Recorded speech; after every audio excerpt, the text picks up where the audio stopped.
Hello, my name is Dale Wilhite. If you want to find out anything about me, you can go to Facebook where I have a page. I just wanted to pitch two ideas here, or two concepts here, that I think is extremely important. Hopefully, I can pitch it in a better way sometime in the future, but I have to do it this way now. Anyhow, this is a concept that would make it much harder for the current president and all future presidents from declaring martial law on the American people with the intent to hold on to power or for political reasons. Or let's say some president wants to surrender this country to some terrorist organization or some foreign government or something like that. There is one way that could possibly be done, or at least it would make it much harder.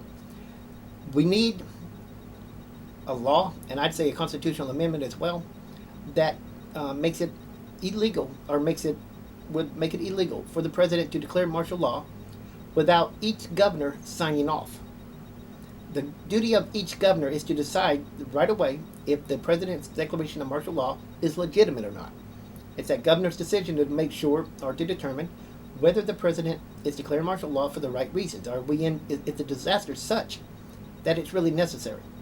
Or could this president or some future president be using it for the wrong reasons? Maybe to hold on to power. Maybe these governors might have to determine, well, is this president is calling martial law? Let's say it is for legitimate reasons, but would he take advantage of it? Is it within his or her character to declare martial law and to restore everybody's constitutional rights when the disaster is over? Or would this person completely indefinitely suspend Congress and just hold on to power for him or herself? You say, that's why it must be signed off by the governors. Each state would have to sign off. Now, the president could declare martial law, and let's say one state, let's say Massachusetts, says, okay, the governor signs off, it's for legitimate reasons. But the governor of Alabama or Georgia or Florida says, no, it's not for legitimate reasons. I don't think this president can be trusted. I don't think he has the right to call martial law. I think it's not for a legitimate reason. In that event, they would not sign off. So the state, Florida, Alabama, Georgia, would not be under martial law. That's one way to impede any president and maybe make them think twice before declaring martial law with evil intent. I'll just leave it at that. I hope one day this would make it to Congress. I hope one day it becomes reality, because it would be a big help. It would lessen the fears of some rogue president trying to hold on to power and basically destroying our Constitution and our way of life because of it. And it can happen. It would come probably from a left-wing radical, and it could come from a right-wing radical. That's why it's bad to have radicals of any kind in the White House or in the government, really. Anyhow, there's also something that deals with FEMA camps that I wanted to pitch, an idea I want to pitch on that. That would also be a big help. You know, we keep hearing about FEMA camps all across the United States. We can go on the internet and see where all those FEMA camps are. They do exist. But maybe it's time to turn these FEMA camps over to the states only. Wouldn't be called FEMA, of course, anymore. Let the states keep control of those FEMA camps. Those camps cannot be used by the federal government without that state's consent. And they have to, just like they with the government of the state, they have to explain why they need to be used, who they're putting in there, and is it for legitimate reasons. Or the people they want to put in there, American citizens, who are being arrested because they're not politically correct or religiously correct. They're not part of the New World Order or something like that. And that includes in during a declaration of martial law. You see, the federal government just can't come and start arresting people and just throwing them in there. The state's going to have a say-so in it. And actually the states will be running the FEMA camps. So that's one way that we could possibly lessen the fear that this president or some future president would start arresting American citizens for political reasons or for other reasons that are not legitimate. That's the danger our country is that Congress is at fault about this. They're giving the executive branch way too much power. That's dangerous. You don't want centralized power like that. You want it spread out. And that's why we have governors. That's why we have local representation, to make sure that all this power is not in the hands of just a few people. And that's what this president is trying to do, and that's what some future president may try to do. And it's been going in that direction for a long time. It doesn't seem to matter who's in the White House. They're getting too strong. They're getting too centralized, and they're taking power out of the local communities and local states and trying to keep it for themselves, and it will end up in disaster. I'm just trying to prevent some president from declaring martial law and having an easy and not having anything to prevent him or her from doing so.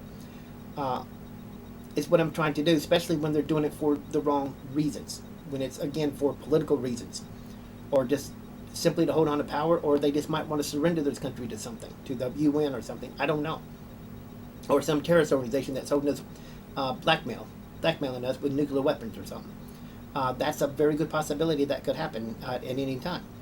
That's all I'm trying to do. And it's wrong for Congress to give any president this much power. They should have to go through the governors if they want to declare martial law and let each governor decide for themselves. Is the declaration of martial law legitimate?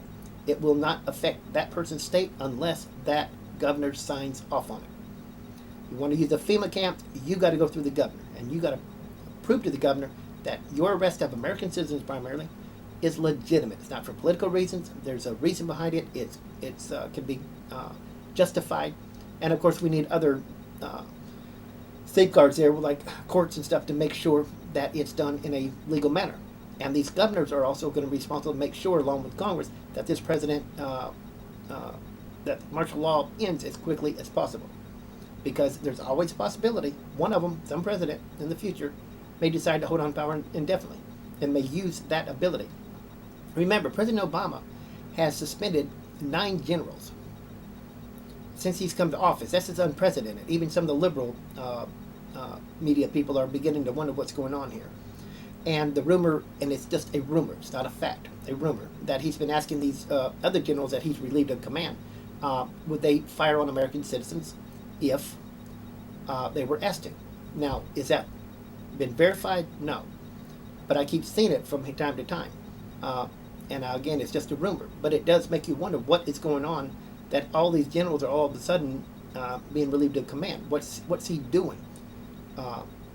Nobody knows. I personally think what he's doing is these generals don't like what he's doing to the military, and I think that's what's really behind it. I don't think there's any, he's asked them to fire on American citizens. But let's say he is.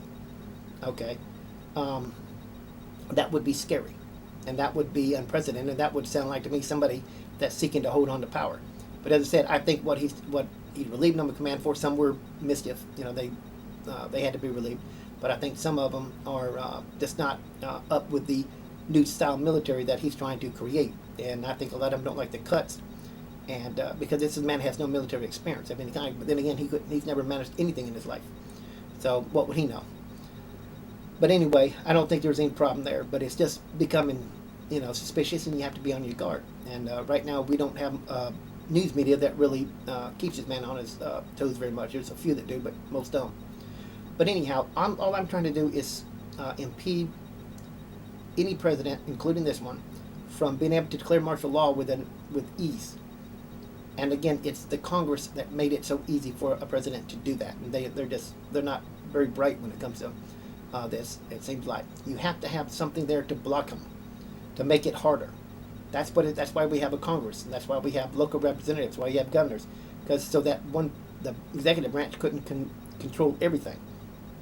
It was delegate power, spread it out, and martial law should not be that easy to call or declare, and that's what would my way would make it harder.